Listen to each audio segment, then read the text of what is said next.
Good morning, student. As you all know that our online classes is going on from 5th of June. Today is our second class, that is for SST. You all know very well there were 4 sections of SST: history, geography, political science and economics. Okay, पता ही सभी को कि 4 sections हैं हमारे SST में. History है, geography है, political science और इकोनॉमिक्स. ठीक है, तो आज जो है हम सबसे पहले अपने हिस्ट्री का फर्स्ट चैप्टर जो है लेते हैं, और chapter name is the rise of nationalism in Europe. Okay, जो चैप्टर है उसका क्या नाम है? The rise of nationalism in Europe में राष्ट्रीयवाद का उदय. ठीक है, यानी राष्ट्रीयता की जो भावनाएं थी, जो नेशनल फीलिंग्स थी, वो किस तरीके से यूरोप के लोगों में आई.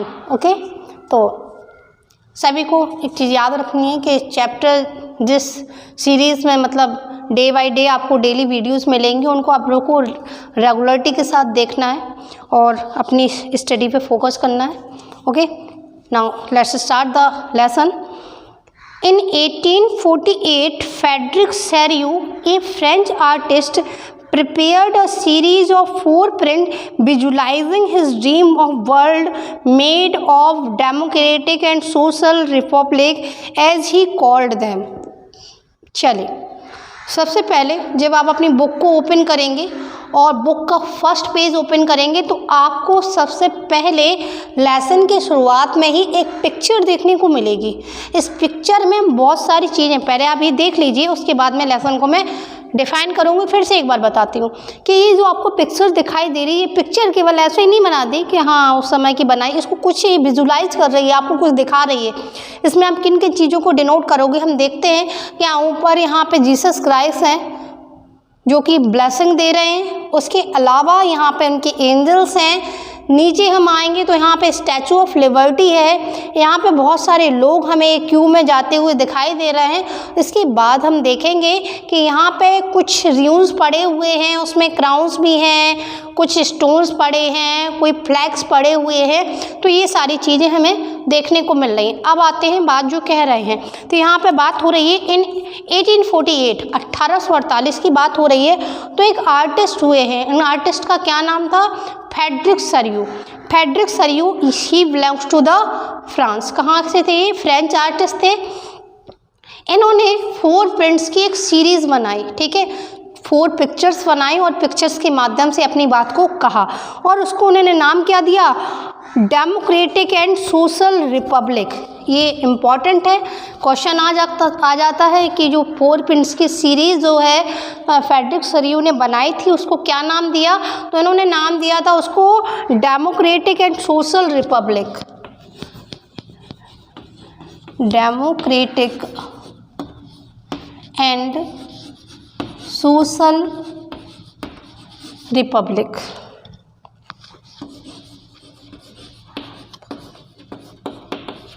ठीक है, क्या नाम दिया? Democratic and social republic. ठीक, the first print of the series shows the people of Europe and America, men and women of all ages and all social classes, marching in a long train and offering homage to the Statue of Liberty as they pass by it. जो first print है, जैसे मैंने आपको बताया है कि उसमें हम क्या देख रहे हैं? The peoples of Europe and America, America और यूरोप के लोग, उनमें कौन, चाहे वो मैन हो, वुमेन्स हो, चाहे बूढ़ा हो, चाहे कोई जवान हो, ऑल एजेस के लोग हैं. द एंड सोशल क्लासेस, और किसी भी समाज के वर्ग के हों वो. हमने बताया ना भी आप लोगों को, सॉरी आपको नहीं बताया, आप लोगों ने पढ़ा है, बताया नहीं, आप लोगों ने 9th में पढ़ा है कि उस समय क्या था, जो फ्रांस था, during the French revolution the French society was divided into 3 state, first, second and the third state. And in this first or second or third state, different kinds of people belong. There's in first state the clergy pupils, second nobility pupils and the third common people. तो इस तरीके से यहाँ पे social classes का मतलब यही है कि उस समय जो डिवाइडेशन था फर्स्ट, सेकेंड और थर्ड स्टेट का, यहाँ पे बिना किसी डिफरेंस के सभी लोग एक क्यू में लगे हुए हैं। And marching in a long train, long train, train में नहीं बैठे, मतलब एक क्यू में लगे हुए हैं, ट्रेन तरीके की बना रखी है। और कहाँ जा रहे हैं? And offering homage to the Statue of Liberty as they pass by it. और जैसे ही जो लोग सबसे पहले स्टैचू ऑफ लिबर्टी के पास पहुँच रहे हैं, उसको वो अपना होमेज दे रहे हैं, अपनी श्रद्धांजलि दे रहे हैं। As you would recall, artist of time of the French Revolution personified liberty as a female figure। जैसे कि हमें पता है कि उस समय के जो आर्टिस्ट रहे हैं, उन्होंने लिबर्टी यानी कि जो स्वतंत्रता को क्या माना? एक फीमेल फिगर दिया, एक मेल फिगर नहीं दिया, फीमेल फिगर। जैसे कि हम यहाँ पे देख लें, अपना इंडिया है, इंडिया को हम क्या बोलते हैं? India is our Motherland. हमारी क्या है? इंडिया मातृभूमि है। ये नहीं बोलते कि इंडिया हमारी पितृभूमि है। इंडिया को एक कैसा फिगर दिया हमने? एक फीमेल फिगर दिया, है ना। और जब भी एक इंडिया में भारत माता की जो पिक्चर है जिसको विजुलाइज किया जाता है, तो हम देखते हैं कि वो चेन्स में बंधी हुई हैं या फिर कोई अलग पिक्चर हमें देखने को मिलती है। तो सेम जो आर्टिस्ट थे उस समय की, उन्होंने भी क्या किया कि जो लिबर्टी की जो आपकी फिगर बनाई या फिर, तो वो क्या दी? एक फीमेल फिगर को बनाया। तो फिर इस फीमेल फिगर हम देख रहे हैं क्या? स्टैचू ऑफ लिबर्टी में एक लेडी ही बनी हुई है। Here you can recognise the torch of enlightenment she bears in one hand. देखिए ये जो पिक्चर है, आप लोग पिक्चर को ध्यान से ही देखते हुए चलना कि जो स्टैचू ऑफ लिबर्टी, इसके हाथ में एक टॉर्च है, यानी कि जो है एक मसाल लिए हुए हैं अपने हाथ में। और इस मसाल के थ्रू वो या टॉर्च के थ्रू क्या दिखाना चाह रही हैं? वो ये दिखाना चाह रही हैं कि द डार्कनेस ऑफ स्लेवरी वर एबोलिश्ड, यानी कि जो डार्कनेस था, जो अंधकार था, गुलामी का, वो ख़त्म हो गया है। और अब लोग कहाँ जा रहे हैं? फ्रीडम की तरफ, प्रकाश की तरफ जा रहे हैं। And charter of rights of man in the other. और दूसरे में हम क्या देख रहे हैं? कुछ कागज़ का एक टुकड़ा ये पकड़े हुए हैं, जिसको उन्होंने क्या नाम दिया? चार्टर, यानी कि एक कागज़ में कुछ लिखा हुआ है, घोषणा पत्र एक लिए हुए हैं, जिसमें लोगों के राइट्स बताए गए हैं कि हम जो हैं ह्यूमन बीइंग्स हैं और उन्हें क्या क्या राइट्स मिले हुए हैं। On the earth, in the foreground of the image, lie the shattered remain of the symbol of absolutist institution।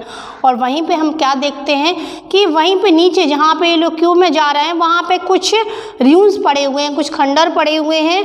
और वो खंडर, उसमें क्या क्या है? जैसे कि इंसरीज ओटोपियन, ओटोपिया का मतलब होता है एक इमेजनरी विज़न, ठीक है।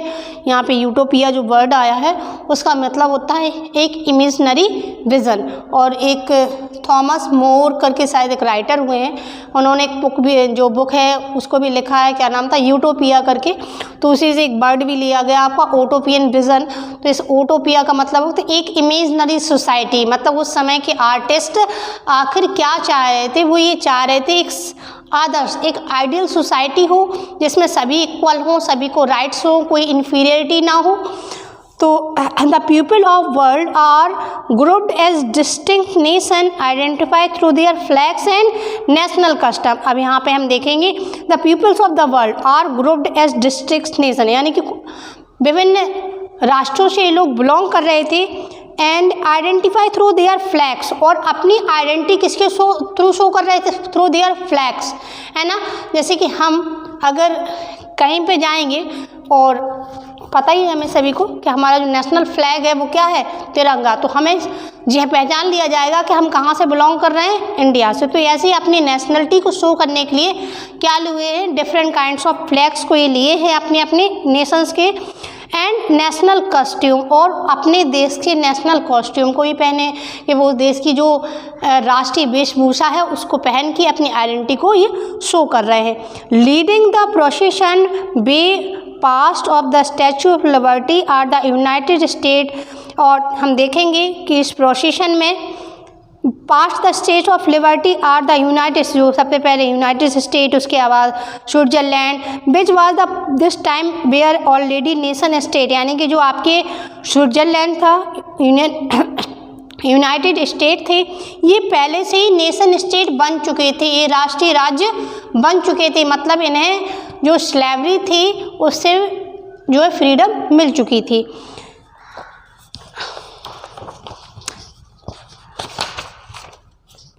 Identify the revolutionary tricolour has just reach the statue, और ये स्विट्जरलैंड, यूनाइटेड स्टेट, ये सारे के सारे धीरे धीरे स्टैचू ऑफ लिबर्टी के पास पहुंचते जा रहे हैं। She is followed by the people of Germany bearing the black, और उनके ही पीछे कौन है, जर्मनी के लोग हैं जो ब्लैक कलर की bearing the black red and gold flag, कैसा फ्लैग लिए हुए हैं, ब्लैक रेड और गोल्ड फ्लैग जो लिए हुए हैं। Interestingly, at the time when Saryu created this image, the German people did not yet exist a united nation, यानी कि जब ये फेडरिक सरयू ने ये पिक्चर बनाई तब जर्मनी के लोग जो हैं एक यूनाइटेड स्टेट्स में अभी उन्हें एग्जिस्टेंस नहीं मिला हुआ था। The flag they carry is an expression of liberal hopes in 1848 to unify the numerous German speaking principalities into a nation state under a democratic constitution, यानी कि अभी इनको जो है नेशन स्टेट का दर्जा नहीं मिला, लेकिन ये होप कर रहे थे कि जो जर्मन है वो भी धीरे धीरे यूनाइटेड होकर एक डेमोक्रेटिक कॉन्स्टिट्यूशन बनाएगा। Following the German people are the people of, और जर्मनी के लोगों को फॉलो करती है कौन है उनके पीछे, फिर ऑस्ट्रेलिया है, फिर किंगडम ऑफ टू सिसिलीज है, Lombardy and Poland, England, Ireland, Hungary and Russia, यानी कि सब क्यू में लगे हुए हैं। From the heavens above Christ saints and angels gaze upon the scene, और देखा हमने पिक्चर में, अभी आपको बताया था शुरुआत में ही कि ऊपर जो है जीसस क्राइस्ट है, उनके एंजल्स हैं, और ये जो सीन है इसको बड़े ही ध्यान से वो देख रहे हैं। They have been used by artists to symbolize fraternity among the nation of the world, और जो ये आर्टिस्ट के द्वारा एक जो पिक्चर पेश की गई है वो एक सिम्बोलाइज कर रही है, वो ये दर्शा रही है, वो ये दिखा रही है कि जितने भी नेशंस हैं उनमें किसकी भावना होनी चाहिए, फ्रेटर्निटी, यानी कि फीलिंग ऑफ फ्रेंड, या फिर जो फीलिंग है फ्रेटर्निटी की उसमें भाई बंधुत्व की भावना, यानी कि सारे जो देश हैं वो आपस में एक दूसरे से जुड़े रहें, आपस में उनमें क्या हो, घृणा ना हो, एक दूसरे के प्रति प्रेम हो।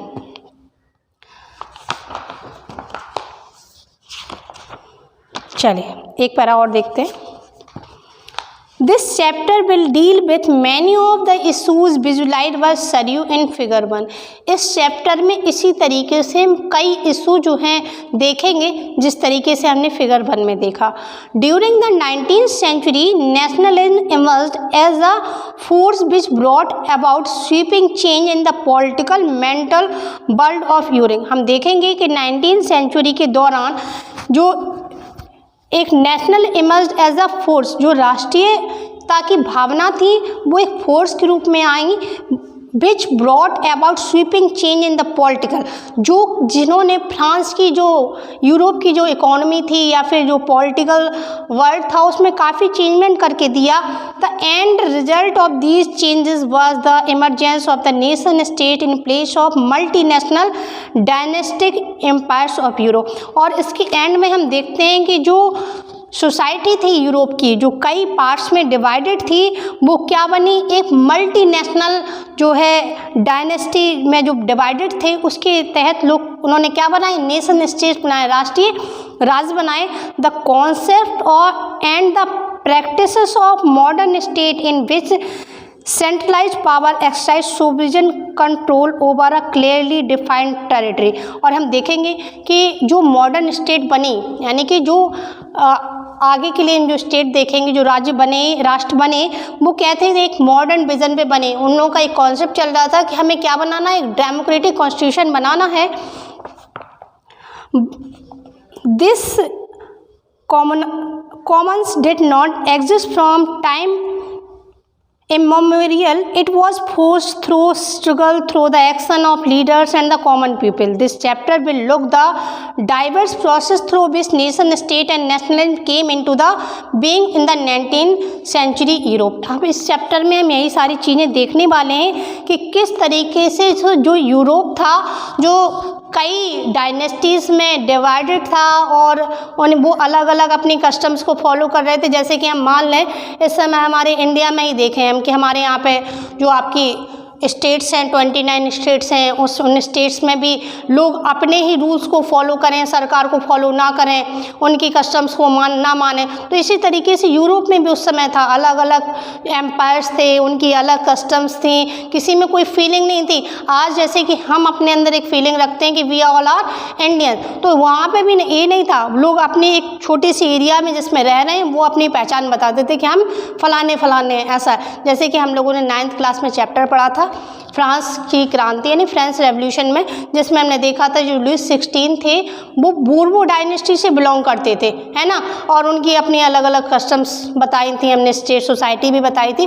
तो इसी तरीके से किस तरीके से जो यूरोप के अलग जैसे जर्मनी, इंग्लैंड और कई हमें और स्टेट पढ़ने वाले हैं, किस तरीके से ये सारे के सारे यूनाइटेड होते हैं और सब में नेशनलिटी की फीलिंग आती है। तो आपको करना क्या है कि जो ये चैप्टर मैंने आपको पढ़ाया है आज 1 या 2 पैरा जो आपको पढ़ाए गए हैं, उन पैरा को फिर से आपको रीड करना है, क्योंकि आपके सिलेबस का पैटर्न काफ़ी चेंज हो चुका है। पैटर्न में क्या है कि इसी तरीके से पैरा आएगा, उससे रिलेटेड क्वेश्चन आंसर्स आएंगे, उन क्वेश्चन आंसर्स को आपको सॉल्व करना पड़ेगा। और क्वेश्चन आंसर आप कब सॉल्व कर पाएंगे, जब आपने पैरा को ध्यान से रीड किया होगा। तो इस पैरा में थोड़ा सा क्विक रिवीजन आपका ये रहेगा कि सबसे पहले जो हमने लेसन की शुरुआत में ही पढ़ा कि 1848 में फ्रेडरिक सरियो जो थे एक फ्रेंच आर्टिस्ट, उन्होंने 4 पिक्चर्स की एक सीरीज़ बनाई थी, उसको क्या नाम दिया था, डेमोक्रेटिक एंड सोशल रिपब्लिक। उसके आफ्टर हम बात करेंगे स्टैचू ऑफ लिबर्टी की, उनकी दोनों हैंड्स में क्या है, वो क्या शो कर रही हैं, कौन से स्टेट सबसे पहले पहुँचे हैं और जो रूल्स हैं वो किस चीज़ के सिंबल को दिखाते हैं। तो इस तरीके से आपको लेसन को रिवाइज करना है। बाकी जो रिमेनिंग लेसन है वो नेक्स्ट वीडियो में हम कंटिन्यू करेंगे। Thank you and have a nice day.